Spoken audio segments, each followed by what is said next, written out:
കമ്മിറ്റിയുടെ പ്രസിഡന്റ് ഉണ്ണികൃഷ്ണൻ,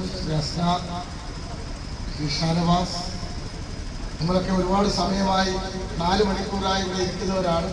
ജില്ലാ Congress committee president Shri Ajay മോഹനും ഞങ്ങളെല്ലാം ഒരുമിച്ചാണ് ഇങ്ങോട്ട് വന്നത്.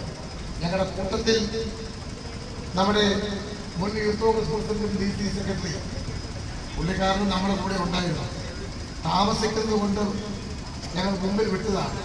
ഞങ്ങൾ അറിഞ്ഞത് ഞങ്ങൾ താമസിക്കുന്നതുകൊണ്ട് ബാബുരാജ് സ്റ്റേജിലോട്ട് കയറിയില്ല. ബാബുരാജ് കൈകാര്യം ചെയ്യുന്ന പേടിച്ചാണ് എന്ന് പറയുന്നത്. വേദിയിൽ ബഹുമാനികളായ ഒരുപാട് മുതിർന്ന നേതാക്കന്മാരും യുവ സുഹൃത്തുക്കളും ഒരുപാട് പേരുണ്ട്. വാസ്തവത്തിൽ ഇവിടെ ഞങ്ങൾ DC പ്രസിഡന്റ് നിർദ്ദേശപ്രകാരം ബാബുരാജൻ ഞാനുമായി ഉണ്ണികൃഷ്ണനെ വന്ന് കണ്ട് ഒരു 5-5:30